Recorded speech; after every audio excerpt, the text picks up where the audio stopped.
It's the call up, and we have our first week here, Jack, where we can actually look back at a handful of ball games and talk about it. But we still want to just prime you on the minor league season, as well as talk about some of the most insane starts to the season. I'm Aram Layton.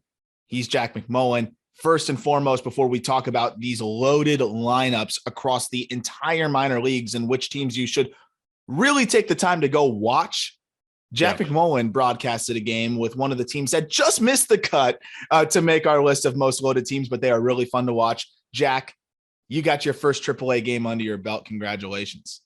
Thank you, man. Yeah, and I saw the Indianapolis Indians, who just missed the cut of our list, take on the Omaha Storm Chasers, who are on this list. Correct. I saw a lot of great prospects. I mean, I saw O'Neal Cruz play left field on Sunday while Nick Prado was playing right field. So that is the stomping grounds for these guys to try new things. You know, who knows what O'Neal Cruz is going to need to do when he gets up to Pittsburgh? Who knows where the spot's going to open up for Nick Prado or MJ Melendez in Kansas City this year? Because you know what?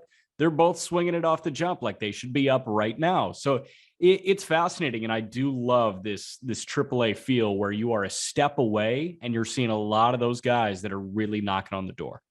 Yeah, it's funny. So we'll have a conversation with MJ soon. We just haven't been able to sync up on the exact day of the pod. Obviously, he's got a lot going on, but he's really excited to come on here and has been very apologetic. So I'm very excited to have him on once things settle down. You got the built-in off days and they settle into the schedule, as all the minor leaguers will. We'll have more consistent interviews coming through every week after that. I'm very excited to talk to MJ about what's going on in terms of just playing every position, because I know he did an interview where he said, I want to play a little bit of everywhere, whatever I have to do to crack the lineup. It's really funny at the big league level. That is, of course, yeah. It's really funny to see Nick Prado, of all people too, who also hit 30 plus jacks, is a Gold Glove caliber defender at first base, would instantly be one of the best defensive first basemen in baseball. And they're also throwing that guy in right. I mean, he is athletic enough to do it, given that he is an elite defensive first baseman, but we don't know how his reads and routes are going to be. It is interesting to see. It seems like the Royals are really just trying to put together the best team they can this year or next year at the big league level. And that could include MJ Melendez and Nick Prado playing secondary positions. I guess like Melendez at third and Prado in right.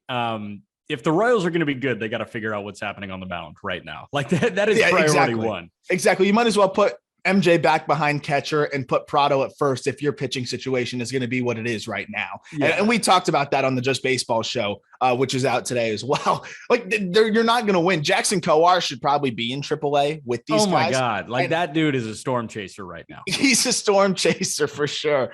And well, you call guys like that a human rain delay, which is the irony of it. That's what a lot of players will call pitchers that work slow and give up a lot of runs. And not to pile on Jackson Kowar, because he's supremely talented. And that's somebody that I even spoke to MJ about. And I was talking to him maybe a few months back. It's like he's got some really good stuff. And MJ was adamant that Kowar can figure it out and that Kowar has really good stuff. He was just playing around with the third pitch, trying to figure out what works for him, adjusted the fastball a little bit. But MJ had said himself, and that's the guy catching him, like, this guy can really pitch. He just seems like he's caught in between of who he is right now. And that's what happens when you're getting forced into the big leagues and you go into survival mode versus AAA, where you have the time to work through things and experiment and play around. If I get to the big leagues, I'm trying what I know and just trying to survive. And right now, Kowar doesn't have enough to survive at the big league level. Yeah, and what I will say about that is Kowar, when he was on at Florida, was more fun to watch than when Brady Singer was 100%. On at Florida. Like Kowar was, I mean, he was dotting 92 to 94 with the fastball, and he had two pitches that he could work the fastball off of. He was amazing at Florida. I want to see him enhance that Florida Jackson Kowar. Yeah. And that's gone right now because he's going through a little bit of an identity crisis. Like, I know a lot of these guys in this rotation have crazy good stuff, right? Singer, Lynch, Bubic. Guess what? None of those guys have really put it together yet. Why do you feel like you need to outstuff them when Jackson Kowar, when he's on, might be the best of the bunch? It's really interesting. And I guess we'll start in AAA and roll through this team since we've already talked about several of these guys. I really think that they're an organization that we talk about the Marlins a lot and how good they are at identifying pitching and suck at developing hitting. The Royals are almost the converse. If you put the Marlins and the Royals together, I think you'd have the Dodgers, or maybe better in terms of development and farm system and what you have there. The Royals are phenomenal at developing their hitters. They made a big switch over the last couple of years across their organization that worked out for them. And look at the shift that we saw from Melendez. Look at the shift that we saw from Prado after the layoff. Look at the shift even from Bobby Witt, who's supremely talented, but struggled a bit out of the gate and then really put it together. Vinny Pasquantino, another example. Kyle Isbell even put it together another level. So that's an organization that does a great job with the bats. They chase the stuff guys, and they suck at developing the stuff guys. They need to probably find the pitchability guys and then try to develop the stuff. Because as we've seen now, the right workout program and these guys, if you find the right makeup, they'll find a way to uptick their stuff. There's just too much information and stuff at these guys' disposal to not uptick the stuff. But some other notable names on that Omaha Storm Chasers roster, Vinny Pasquantino, somebody we've talked about a ton. I love Vinny. He's stuck at first. They're not going to experiment with him anywhere else other than first. No, he's a first baseman DH. DH is the other experiment. Hey, you want to go over here and just not play in the field for a little bit? But Vinny can really, really swing it. MJ, Prado, and Vinny, I think all could make the case to be big league ready right now. Some MLB vets, Jacoby Jones is at that level. Jacoby Jones hit 461 earlier this week. On Tuesday, it was cold as hell. It was, I want to say, like 42 degrees, and Jacoby Jones went 461 to dead center. Yeah, I mean, that's pretty nasty. He's always been supremely talented. It's just putting it together at the plate. Austin Cox, also an interesting prospect. And then you have Daniel Mangden and Arodys Vizcaíno is the way you say it, right? You remember him? Hard-throwing righty reliever. Two other guys that I do want to... Sorry to cut you off. All Vizcaínos throw hard. Anyway, continue. Correct. Two guys that I want to shout out on this team. Emmanuel Rivera, talking to people in Omaha. Rivera's a 26-year-old, I want to say. He just got his first taste of big league ball last year. I think he played 29 games for the Royals, and he was like the last one off the chopping block for the opening day roster for Kansas City. Talking to people in Omaha, he was the best player in AAA that nobody was talking about last year. He hit 19 bombs in like 60 games for the Storm Chasers last year. This is a guy that has a lot of power and was, the fourth string power guy last year behind Melendez, Prado, and Bobby Witt. But Emmanuel Rivera can really swing it. And then Ronald Bolaños, he's gotten a little bit of a taste, but watching this guy, saw him throw twice this week. He's mid-90s with a fastball. He's got good breaking stuff, and he's pounding strikes. And the Kansas City Royals need pounded strikes right now. Oh, no, like they need anything in the world. And what I will say, what I love about this job, what we do is how many guys like that fly under the radar. You can put up big numbers, and there's just so many freaking dudes in the minor leagues that you could easily fly under the radar. But Nick Prado tied for the minor league lead with 3 home runs. The only thing is it is a bit of feast of famine for him right now.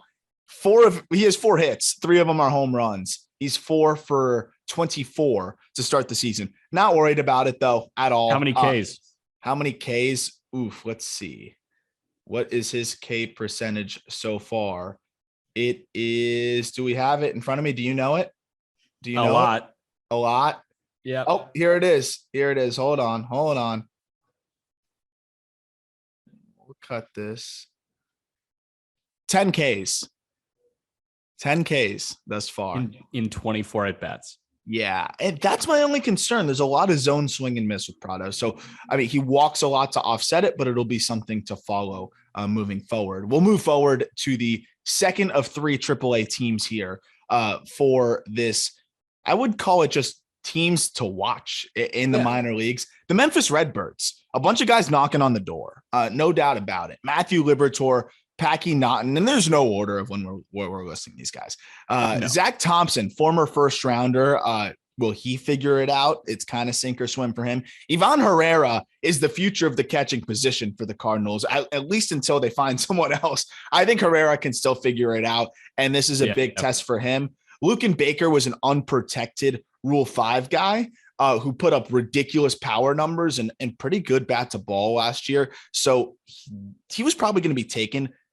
Cardinals dodge a bullet, able to keep him there. Of course, Nolan Gorman, one of the top 50 or 60 prospects in baseball over there. Juan Yepes, a guy who was in a small bucket. If you put together K rate below 20%, more than 25 home runs. I believe it was only 3 other players in that designation, and they were all elite. Alec Burleson, one of my favorite underrated prospects, a guy we had on the Locked On MLB Prospects podcast in the past. Hopefully we'll have him back on here. Really awesome dude, and I love his approach. And then Kramer Robertson, who is a LSU guy, extremely handsome, if I remember correctly. This team's solid. Nobody that I'm freaking out about. I'm very excited to see Gorman. Anytime Liberatore pitches, it's worthy of watching. Ivan Herrera is a fringe top 100 guy who could really assert himself as a top 100 guy if he swings it well. But it's just an extremely talented team all the way across. It's a deep team, and there's intrigue. You know, each half inning, regardless of who's on the mound or who's at the plate, like there is intrigue in a Memphis Redbirds game. On the baseball field, because, you know, you go to some minor league games and you might not know a singular person that's in either lineup or on the mound. And it's like, okay, I'm just here to, you know, take in the sights, smells, sounds of baseball and enjoy some ball. Yeah. And like see the between inning entertainment. But if you go to a Memphis Redbirds game, you're seeing intriguing baseball. Zach Thompson. I mean, he's a mechanically sound left-handed arm. You know, who's to know what Zach Thompson can do with a big league career? Like he has fallen off a little bit after being a top 20 pick. But, you know, you also have guys like Kramer Robertson, where, hey, that guy stroked it a little bit at LSU. He was pretty solid. Luken Baker, I mean, he was National Player of the Year in high school. He's got tons and tons of power, and he's one of those guys where he steps into the on-deck circle, and if you have good enough seats, it's like, oh, man, you're a big boy. You know what the difference is like a lot of teams, their filler players or the guys that aren't the top 100 guys, because I would say Ivan Herrera, Nolan Gorman, like those are the main guys that you're looking at like, oh, this could be the next big league dude. Yeah. Luken Baker is instead of the organizational guys that you'll see on a lot of other rosters. And you see a lot of other lineups. It's solid prospect, top 100 guy, and then organizational guy who has almost no shot at ever getting to the big leagues. These teams, their spots that are usually filled by organizational guys are a 25-year-old Luken Baker who hit 26 home runs last year. That's the fun part about these teams. Very interested to follow Herrera because I am very nervous that Yadi will not be able to shoulder the load he did last year. Herrera has good bat to ball, but an aggressive approach and a very pull-happy approach. Defense is coming along. That's a name to watch. I love how aggressive, but hate how aggressive they are with some of their prospects. Gorman and Burleson have both been extremely pushed, especially Burleson. Made it all the way up to AAA after starting in high A in his first pro season. Let's see how he settles in again now, his second look at AAA. I think he's going to mash. Speaking of mash, there are some dudes that can really swing it at this AAA level for the Dodgers. And this is the OKC Dodgers. We know how I feel about some of these guys, but Miguel Vargas is one of my favorite prospects in baseball in terms of just the swing, the high contact mixed with power that is just easy with the way he can backspin baseballs, but they can also pitch too. Outside of the career guys like John Duplantier and Carson Fulmer, who are both AAA Rule 5 guys, top prospects like Ryan Pepiot, Andre Jackson, also in the mix there. And then Ryan Noda, a hitter as well, who's one of my most underrated offensive guys in the minor leagues. I mean, the guy has hit at every freaking level. Look up Ryan Noda's stats. These Dodgers dudes can really hit, but they've got some guys who can pitch here. And then they've even thrown Kevin Pillar and Olympian Eddie Alvarez in there. So it's just a fun team top to bottom.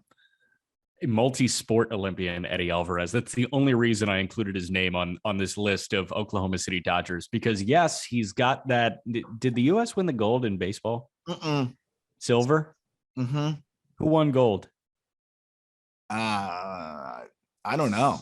Somebody else? Was it Japan? I have no idea. Japan.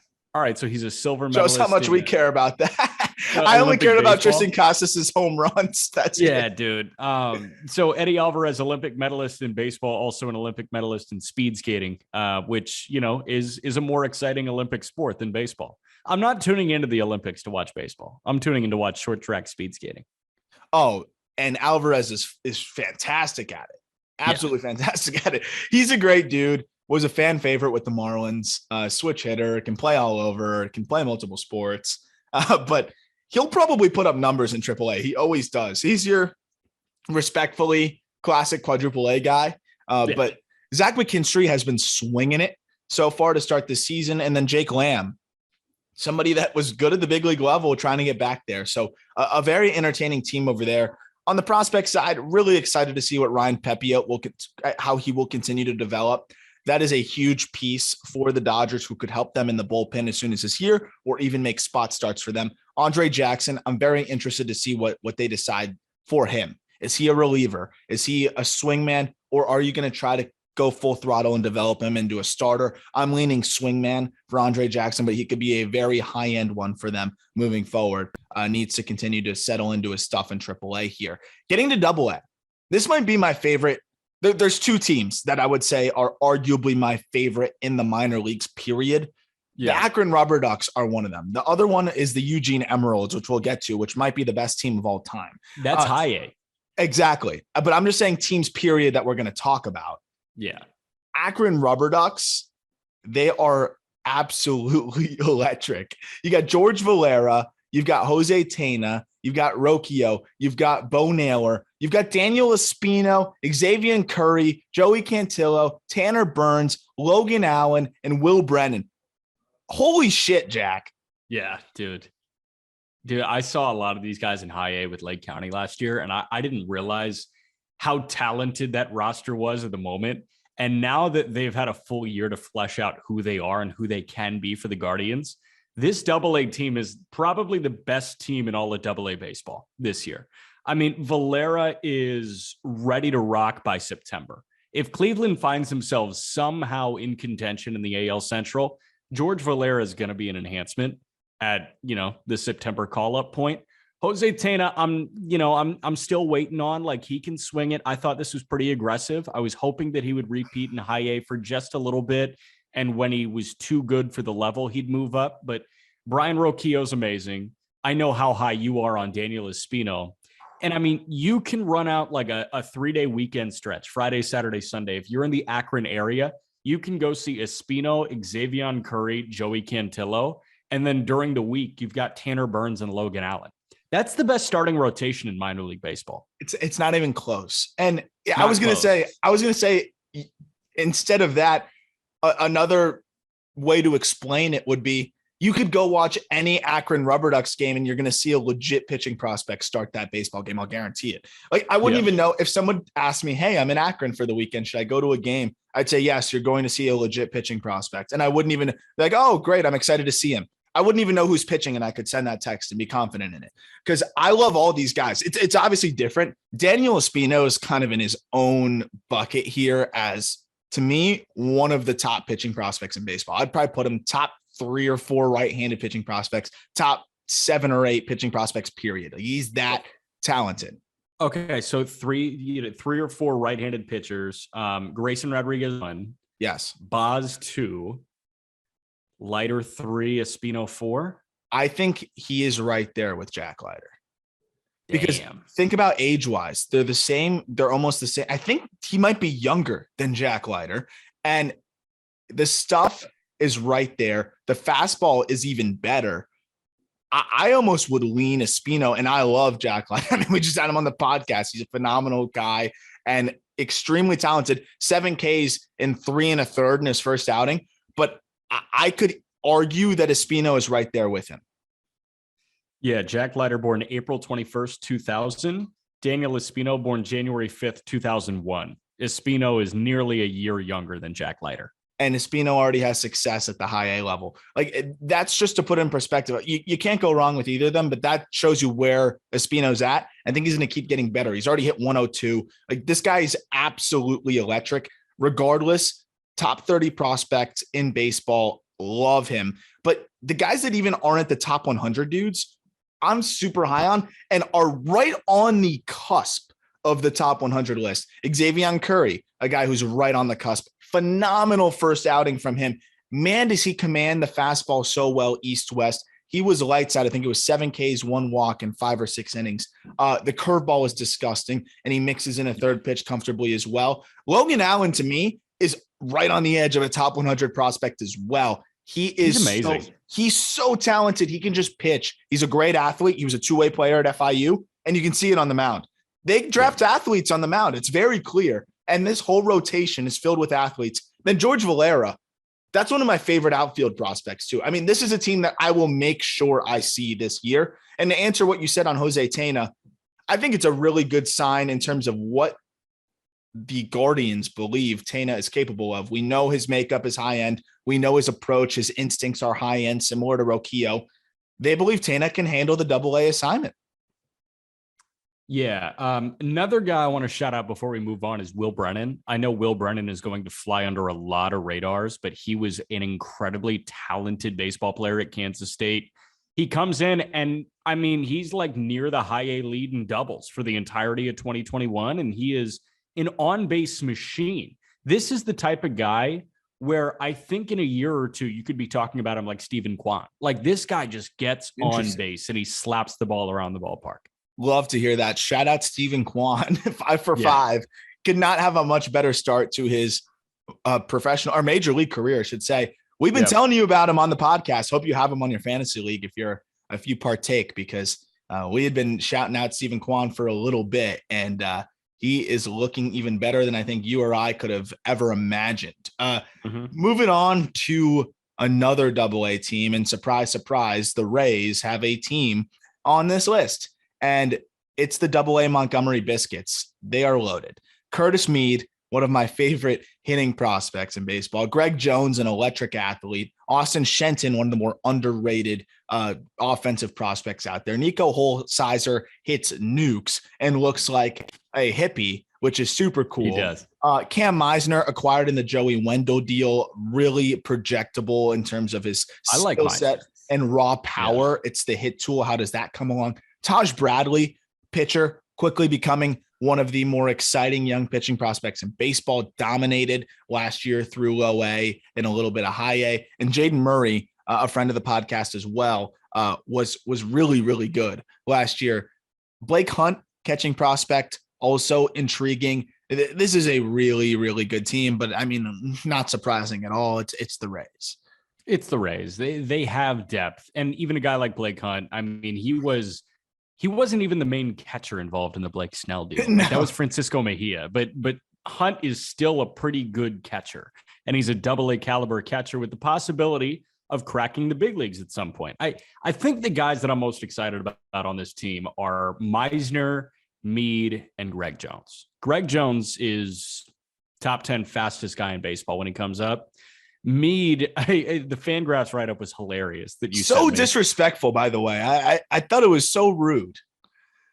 They called him pot-bellied. I don't think he looks pot-bellied at all.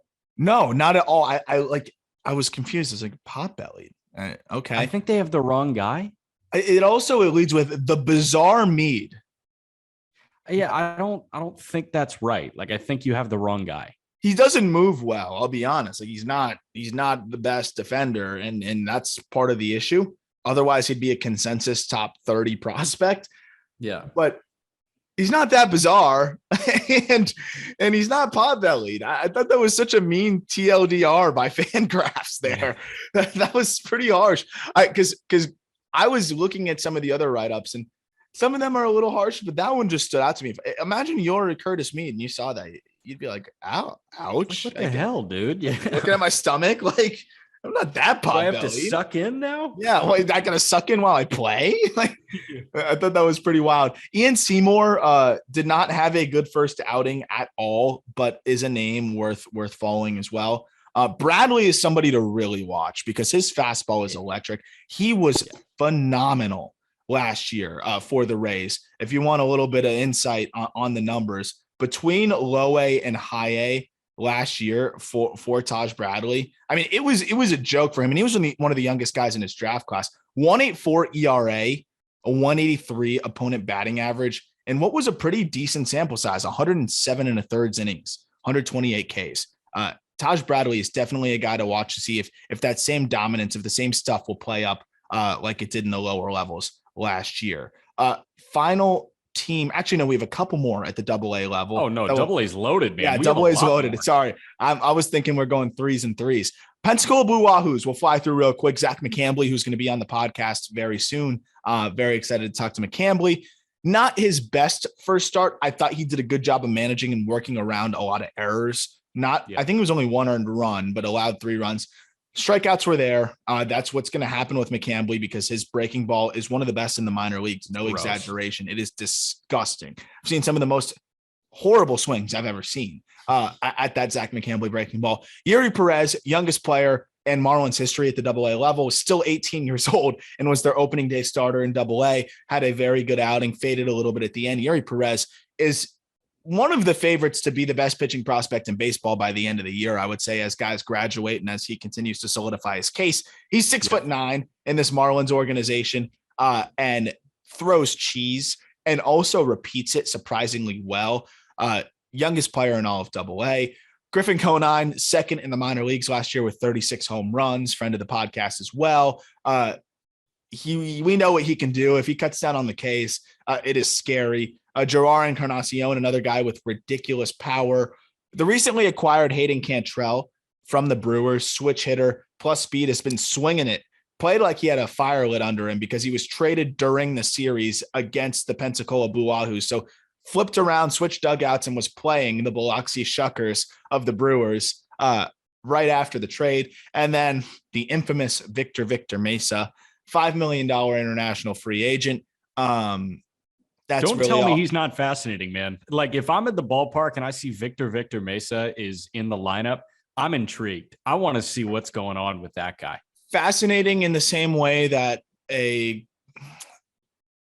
animal with a 6th limb at the zoo in like an exhibit is fascinating. You know, it's like, oh, wow, let's watch this guy struggle. And how did he make $5 million? It's like, it's almost a spectacle. It's really disappointing. There's some intrigue there though. Like, when you show up and you see Gerard Encarnacion and Victor Mesa, it's enjoyable. It's an enjoyable night at the ballpark because you're like, hey, like these are guys that were thought of highly, and what else do they have in the tank?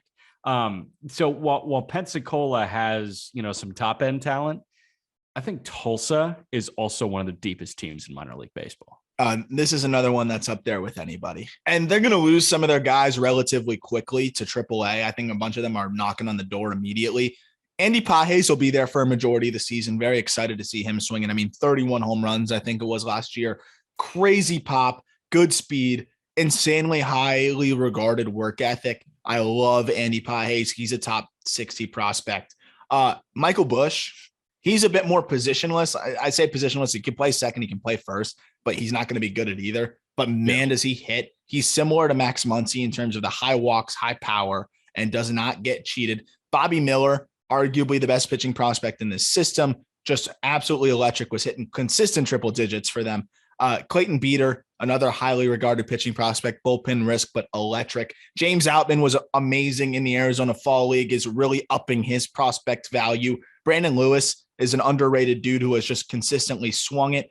Jaron Kendall is that same spectacle, struggle, bust guy that is still interesting to watch, unprotected in the Rule 5 and didn't even get selected. And then who else am I missing? Carson Taylor, also interesting as well, and Ryan Ward.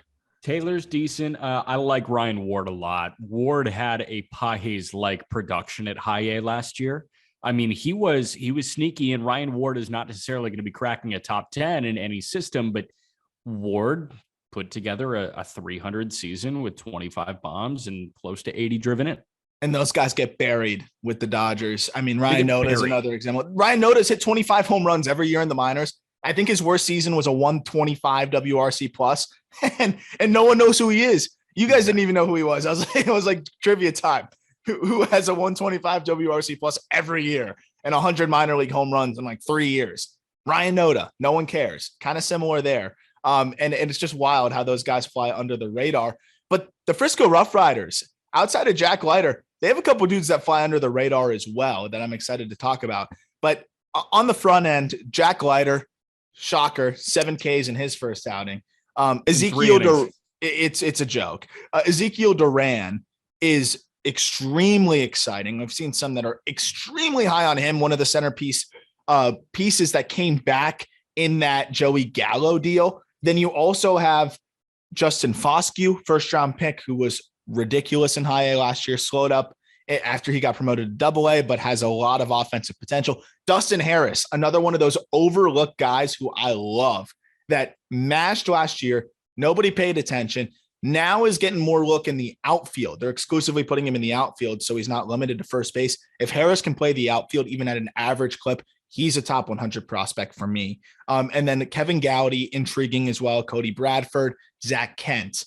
Anything on the Frisco Roughriders? No, they're fun. Good ballpark, good area, Frisco, Texas. If you're in the Dallas area, highly recommend getting out there, especially for a lighter start. I don't know how long Jack Leiter is going to be in double A. I don't know how long he's going to be in minor league baseball.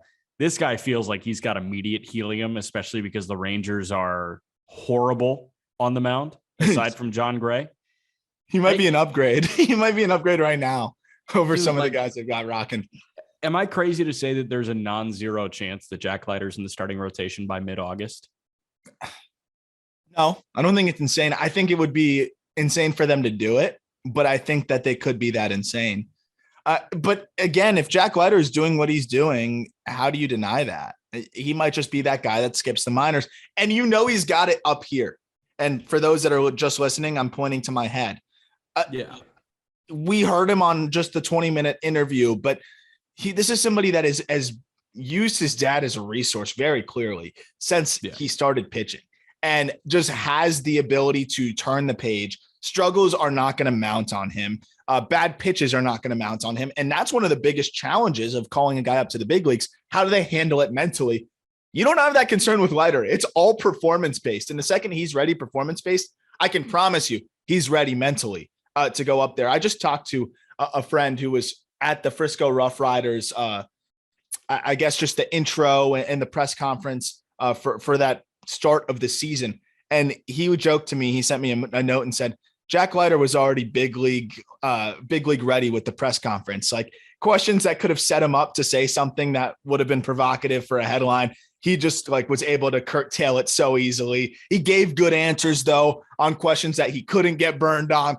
He's just said he was so savvy already. And I'm like, this guy's ready to go. It's just about the pitching and the third pitch and the command. Once that comes across, he's big league ready. Absolutely. Really like the rest of that team though. And I am a huge Dustin Harris fan. So keep an eye on him, but Ezekiel Duran, if he puts it all together, is super, super scary. Altoona Curve. Another team that is really fun, that I think is loaded with either underrated guys or well-regarded dudes. You could start with Nick Gonzalez, who you know how we feel about Nick Gonzalez. Electric, top 50 prospect. Liover Peguero is a top 100 guy. Matt Frazier really put it together last year, and I think he is for real. I am sold on the swing adjustments that he made. Recently acquired former first-round pick Connor Scott in the Jacob Stallings deal. Still has that first-round intrigue. I wouldn't say the ship has sailed on him yet, though. Yep. I don't know if he's going to be the guy that they thought he once would when he was drawing Kyle Tucker comps. Quinn Priester, I'm not as high on him. He's still a fringe top 100 prospect with a lot of intrigue. Kyle Nicholas, also a part of that deal for Jacob Stallings. I love Liover Peguero, though, and Nick Gonzalez. Those are two guys I'm pumped about. And then Jack Sawinski is incredibly underrated. Came over from San Diego. So that was the Adam Frazier deal? Yeah, that was Frazier. Very intriguing prospect as well.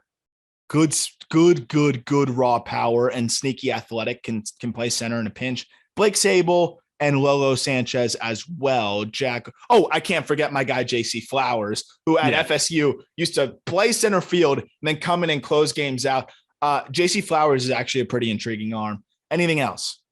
Tucupita Marcano. I'm fascinated by Marcano because I have no idea if he's going to be good at the big league level or not. He's gotten the taste of big league ball already, and now he's in double. He's in double A. I was shocked because I thought he was a shoe-in for Indy at the AAA level, and all of a sudden rosters come out and he's in Altoona. I'm like, oh, okay. So I think there's some serious intrigue there with Tucupita Marcano because he's still incredibly young. Another guy, Carter Binns, could be a big league catcher at some point. Yes. He's got a good bat behind the plate, and he was a Fresno State guy. I enjoy Carter Binns. And then how about your guy, Kyle Nicholas? He's in AA too. I love Nicholas because the thing about Kyle Nicholas, certain arms like this, even if it doesn't work out, they're a lights out bullpen arm. And Kyle Nicholas is a lights out 7th, 8th inning guy, I think worst case scenario, but a guy also, not to repeat the same thing, but I always like to give the nod to some interviews. If some people are new to the show, go back a few episodes. We talked to Kyle Nicholas. He's an awesome guy, but it's really interesting to hear about what he's working on, how he's continuing to try to solidify himself as a starter, as someone that is aware of his reliever risk and how he's working to stay in that rotation. I think he can. Breaking ball is nasty. Fastball has crazy life. Look out for Kyle Nicholas. Definitely a fun name to add into the fold there for that team. And then Tanaj Thomas is somebody that can hit easy upper 90s, but just has not developed the pitchability side of things yet, but is fun to watch on the mound. Converted infielder, exciting athlete to follow there. Any final thoughts before we move on to the Wichita wind surge? I don't think so. Wichita is kind of intriguing. I mean, they've got some arms that, are I don't want to say must watch, but you've got some arms that are certainly intriguing. And then I like a lot of these high floor bats in Wichita right now. Totally. So we'll start with the arms because Matt Canarino is, I would throw the must watch tag on him just because of how nasty his breaking ball is. Canarino is disgusting. It's just, he has not had the buildup yet in the minor leagues. But even with the small sample size as a top 10 prospect and a pretty solid and improved twin system for us. Simeon Woods Richardson is another dude that the velo has not gotten to where we would expect. It's low 90s at best, but everything moves in 5 different directions for him. He has a deep arsenal. And if he has the velo tick up, he is a very legit pitching prospect. But Austin Martin, I mean, we know what this guy is at the very worst. The hit tool is phenomenal. I fell asleep watching Austin Martin clips last night, actually. I'm not kidding. I woke up with my laptop open. I was watching Austin Martin clips while I was listening to Bam Adebayo on JJ Redick's podcast. You're such a weirdo. Just fell asleep while I was doing that. But I was just watching his at-bats. Dude, the guy never makes a bad swing. He never makes a bad swing decision. And if he does, he's not doing it again for the rest of the game. I do wonder what his ceiling is. And that's why I limit him a little bit in terms of where he's ranked. And the defensive situation is a question, but a guy at the plate that is just so fun to watch because he is always going to command the at bat. Spencer Steer, Oregon guy, underrated. Oregon, correct? You're the college guy. You usually that. Oregon, above average speed, raked last year and really asserted himself as a, hey, you should pay attention to me prospect. I'm a big fan of Spencer Steer's bat. And I think that he added a small leg kick to try to develop more power, but it's still under control. He's athletic. He repeats it. Spencer Steer, I really like. And I think he's a name worth following. Edouard Julien, maybe one of the worst defenders I saw in the Cape League, but man, can he hit. Dude, he can hit. He can freaking hit. And then you got Cole Sturgeon and Matt Wallner. Wallner also very interesting as well. Any thoughts on any of these guys or anyone I missed? Wallner's a big guy. He's like 6'5", and he's got a very smooth swing. I think Wallner can be a big league corner outfielder.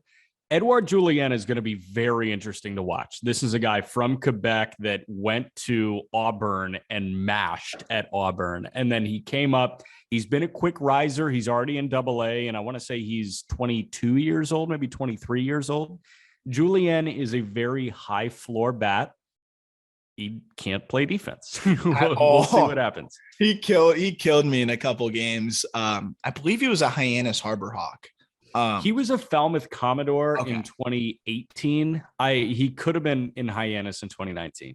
All I remember was one of those never-ending innings, and he booted 2 that would have ended the inning. And Katuitt had 11 runs or whatever, and I was like, "Oh my gosh, we're going to be here all night. We're going to be here absolutely all night." But he would go in and then just mash, and he's somebody that's going to be that positionless masher. I like watching those guys. Yeah, Julien had a 988 OPS. Well, 6 games. He was 8 for 26 with 5 doubles in 6 games with Hyannis in 2019. Yep. Well, I caught one of those games. Listen, Low A in Fort Myers last year, he hit 299 with a 950 OPS. And then in High A in Cedar Rapids for 65 games, he hit 250 with an 890 OPS. No, he can hit. And if he even gets limited to DH or first base or whatever, the bat is so good that you'll feel fine about who he is as a prospect. Moving on. And by the way, by the way, he was 34 for 39 in his stolen bases and walked 110 times in 112 games. In college? No, in minor league baseball last year. How is he stealing bases? In Low A and High A, probably the pickoff role, but in Low A and High A, he walked 110 times in 112 games, dude. No, I really like the offensive profile. If he could mix in some stolen bases, if he's an above average runner, like, bro, just figure out how to be like not terrible in left. Or at second. Like, second. I don't know. Just go somewhere. Hide. Please. Yeah, just hide. The ball finds you. You know that. Yeah, it does. It does. The Dayton Dragons, another one of those really exciting. I would almost slap the must-watch tab on them just because of how electric some of these lower-level guys are. Ellie De La Cruz is somebody that is already getting that crazy hype. We were talking about him a while back, but now we're seeing him get the crazy hype across the board that is almost making me feel like it's too much. We were hyping him up because we felt like nobody knew who he was. Now he's a consensus top 60 prospect, and I'm getting nervous. But switch hitter, plus speed, plus raw power, and an 80 grade arm. I'm not kidding about any of those things. Like, that's why he's a top 50, top 60 prospect. Hit tool 30 present.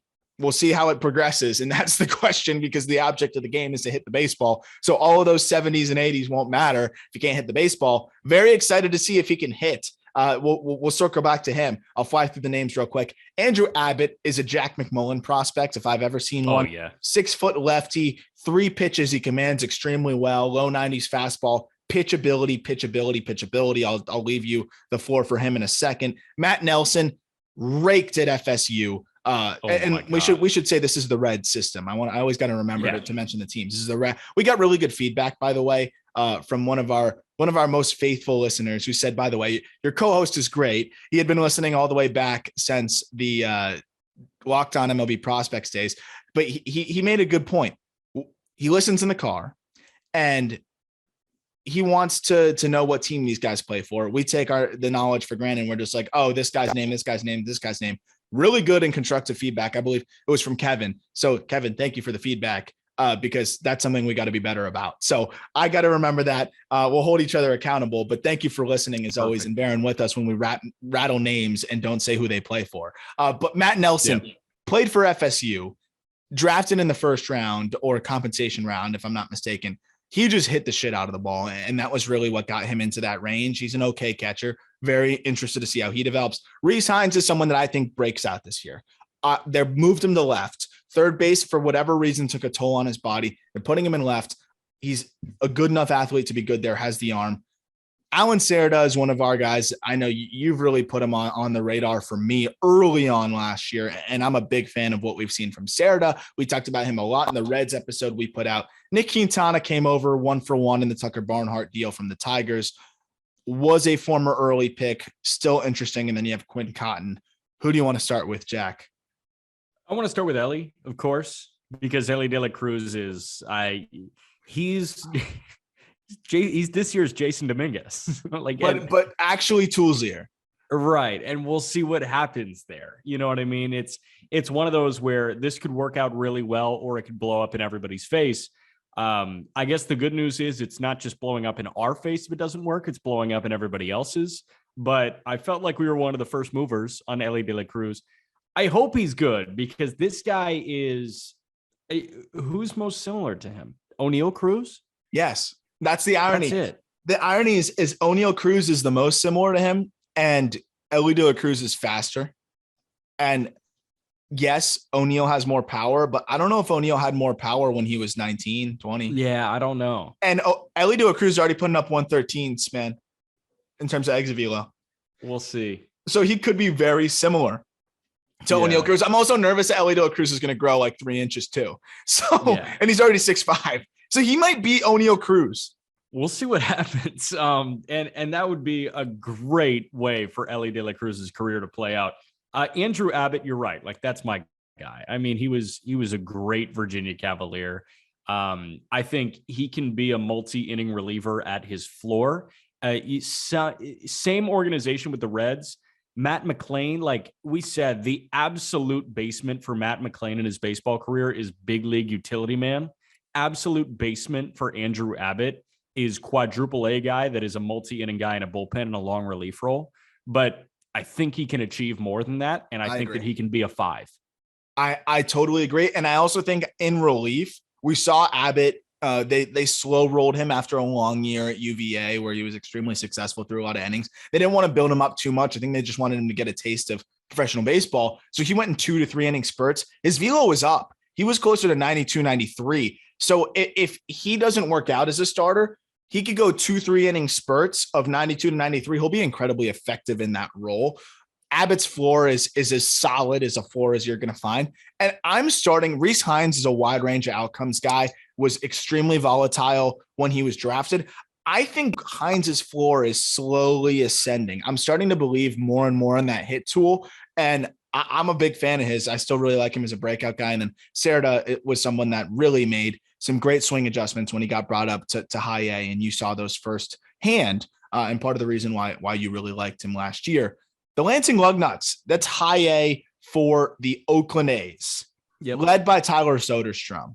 Soderstrom is one of the most advanced young hitters in the minor leagues right from the jump. He played the whole year in low A. I thought we would have saw him by the end of the year in high A after what he showed.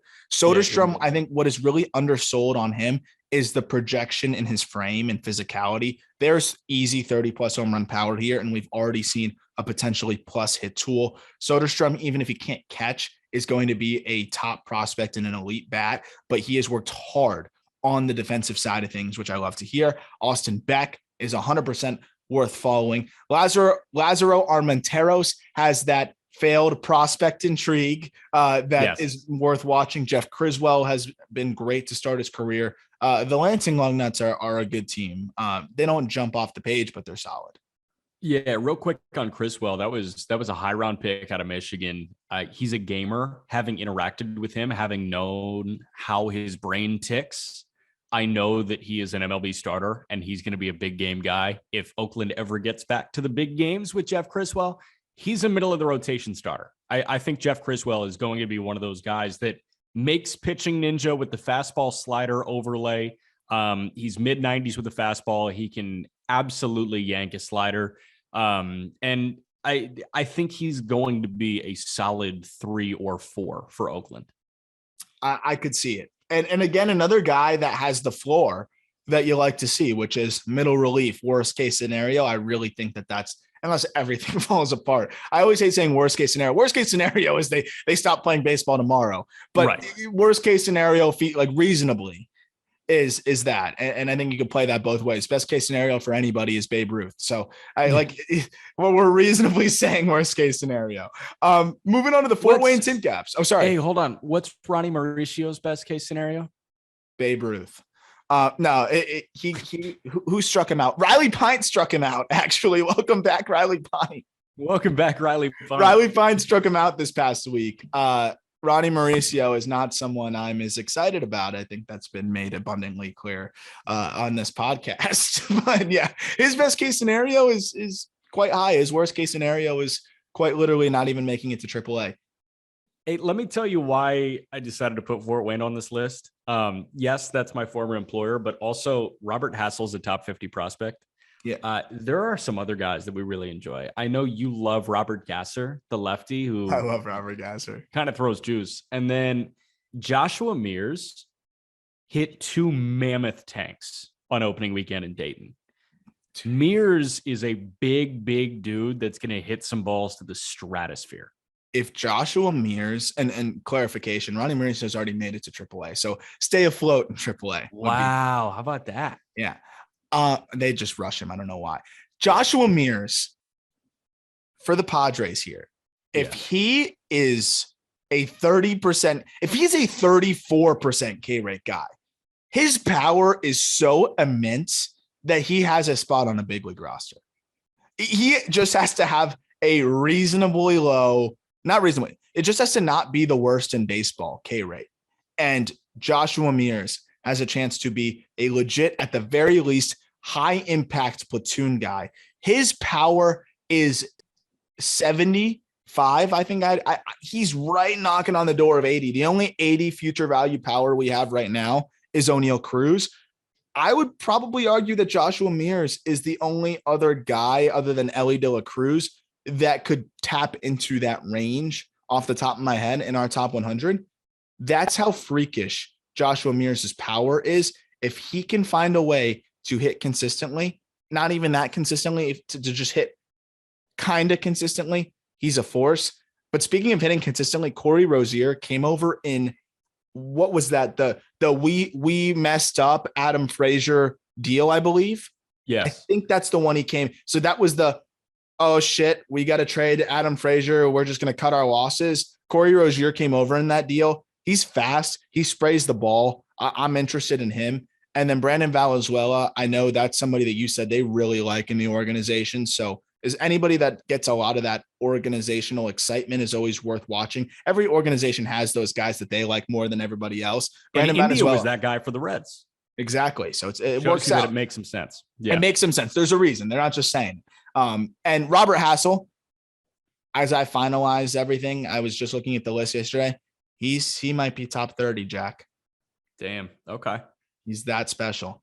He is. I'm really excited about him. He'll probably be in double by midseason. Yeah, he just went oppo for his first homer on opening weekend. I mean, it was really impressive. And Hassel is a guy that's going to fill out a little bit more. He needs to make some improvements defensively, but I think he can stick in center. He glides out in the outfield. Real quick on Mears, I'm going to text you a photo of him doing media availability in Fort Wayne. The Tin Caps posted a photo on Instagram. I'll find it and text it to you. You know, Eddie Hall, former world's strongest man, set like all the deadlift records. Yeah. Like that's kind of what Mears looks like. Like the legs and the arms, his head looks tiny compared to his body.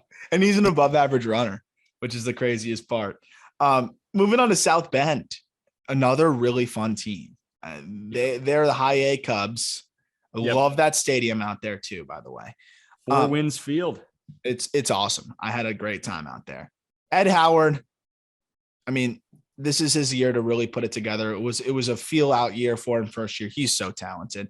Defensively, already a plus defender. Owen Casey's a top 100 prospect right now, and he's going to break out in a big, big, big way for the Cubs. Alexander Canario is one of the guys that came over in that Chris Bryant deal. Very exciting piece there in terms of the power and the ridiculous arm he has. Jordan Wicks, first round pick out of Kansas State. Lefty, talk about pitchability. That's a guy that the freaking Royals need to go after. Jordan Wicks will never be an ace probably, but he will almost surely be a back end of the rotation starter with upside of a 3 and a good 3. I love Wicks as a southpaw. DJ Hers, Cole Franklin, Chris Clark, and Max Bain. That's kind of where you eat over there. Which of those guys stand out to you? Hers is good. DJ Hers can slice and dice. Chris Clark is a big bodied guy. He was a USC righty. I think he's 6'8". He can work downhill. Max Bain is one of those driveline guys that is kind of totally revamped. I think he went undrafted out of a D2 school, was pushing 3 bills, and then trimmed his body, lost like 80 pounds, and is sitting 96 to 98 with his fastball. And then Cole Franklin out of nowhere, smaller guy, touching 100 in spring training. So if Cole Franklin's a starter that is touching 100 miles an hour, that's intrigue at high A for sure. Where's Burl Carraway?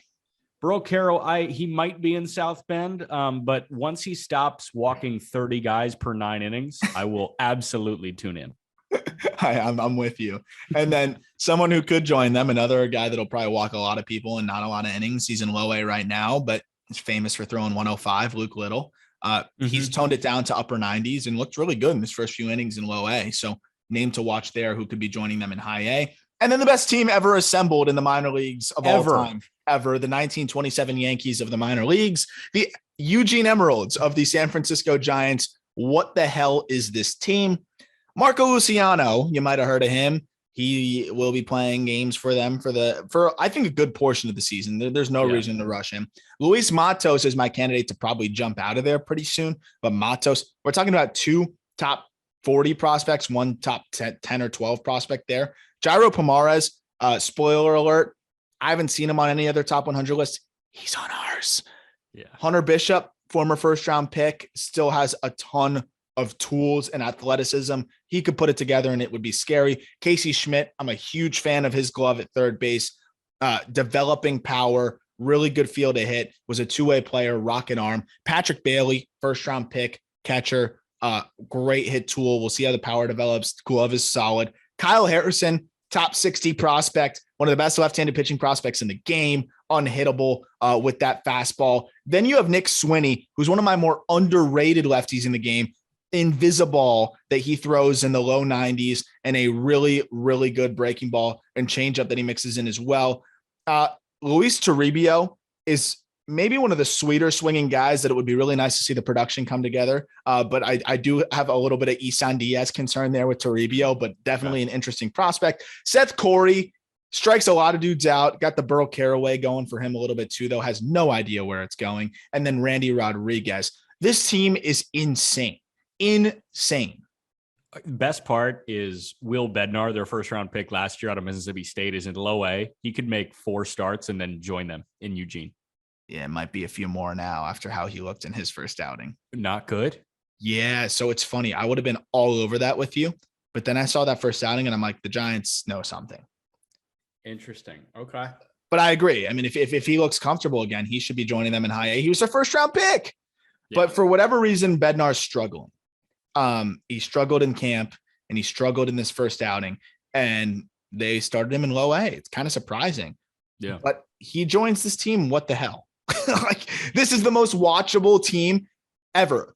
We talked about any day you could go watch the Akron.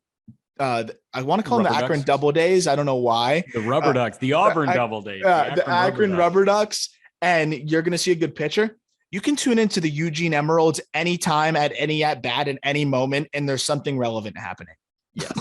Like, that's how crazy they are. So I love this team. Any other thoughts you have on this group? I don't think so, dude. It's loaded. And then one team quickly in low A, like it's hard to locate good talent at low level minor leagues. But the only team in low A that I decided to point out here was Salem, the Salem Red Sox. Marcelo Mayer, Blaze Jordan, Wilkeman Gonzalez, Nico Cavadas. Cavadas is, like 70 grade power, but 20 grade hit. We'll see what happens. And then Mayer and Blaze Jordan, obviously, you know their deal if you listen to this podcast. So that's the only low A team. I think in terms of taking the cake here, Eugene, the high A affiliate of the Giants, the Eugene Emeralds, are the most must-watch team in all of minor league baseball right now. I'll put the Akron Rubber Ducks at 2. That's the double A for the Guardians. And then I'm probably putting the Tulsa Drillers at 3. That's double A for the Dodgers. I'm with you. To me, Akron and Eugene are in their own just section, their own stratosphere over there. That team is insane. But there's a bunch of other low A teams that you could probably argue have some intrigue, but that's a deep dive. I'm biased. Like Visalia, the Diamondbacks low A affiliate, has Jordan Lawler, who just homered. I want to say his first at bat. Yeah, any of those recently drafted guys. I was gonna say the same thing with the Marlins.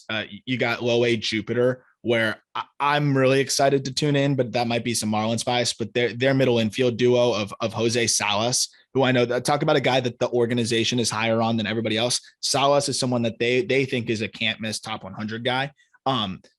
Khalil Watson has been in freaking insane. Let's talk about Babe Ruth. Yeah. Holy crap. Does he look like Babe Ruth? That guy's got to be in high A, like, as soon as possible. And then some college guys on that team that I know you'll like. Brady Allen was another SEC guy that can swing it. Osiris Johnson, former second round pick. So there's some interesting dudes there. Sam Prater was an Alabama guy as well. And they also have Andy Pettit's son, Jared Pettit, on that team as well, which I think is kind of funny. I wonder what his pickoff move looks like if it's also a balk. But Yeah, this is a really, really, really, really, really loaded group at almost every level. You have some really insane teams. Talent is just ridiculous across the minors. To wrap up here, Mackenzie Gore looks really freaking good. Yeah. He's probably going to make a few more starts and could help them soon, but he doesn't really fit in. Any other standout performers or thoughts on Mackenzie Gore before we call this thing? Yeah, I think Prado was the only other standout performer that I've got. Melendez hit a couple of really solid baseballs. Oh, thank you for mentioning that. Yeah, Melendez. Melendez was incredible this week. But I'll let you take Melendez and then I'll finish with Gore. Yeah, so I texted you about Melendez, and because I was watching an AB, and it was against, I forget what it was, one of those just relievers you never heard of that throw 98 with life and nasty breaking ball. That was Christopher Melendez. Yeah, it Christopher was Melendez. Christopher Melendez looked amazing.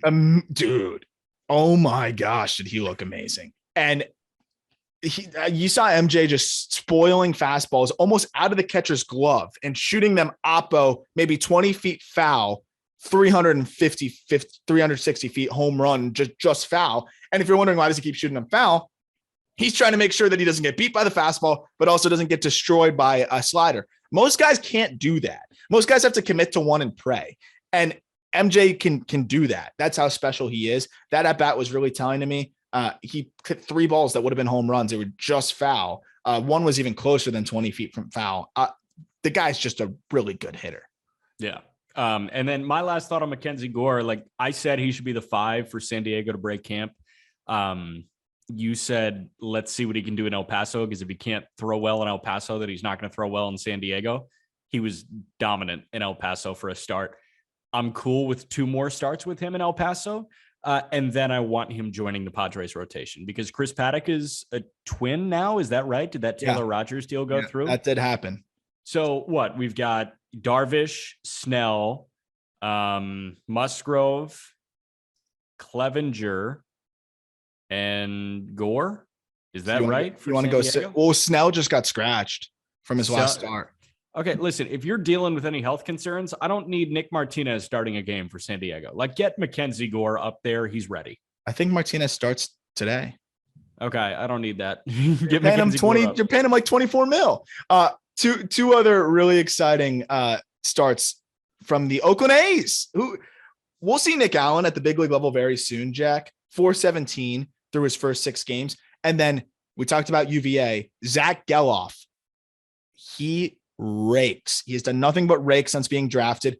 563 through his first 3 games with a pair of home runs. Zach Geloff already at AA, mashes. Keep an eye on him with the Oakland A's, and we'll keep you updated. We'll be doing kind of a reflection, looking back on all the performers as we have more data and more numbers to work with, and we'll have more specific on exit velos, pitch velos. I'll have all that information as it becomes more readily available as we move forward here. But to wrap up, Jack, minor leagues are loaded, and you and I are going on a nice little road trip in about a month, which I'm excited to, and we'll be, doing live podcasts from all over there, but really excited to attack this season with you, my friend. And this is a really, really fun year with a lot of prospects that are right on the cusp of breaking through into either the big leagues as always, or also asserting themselves as top 100 guys. So it should be fun.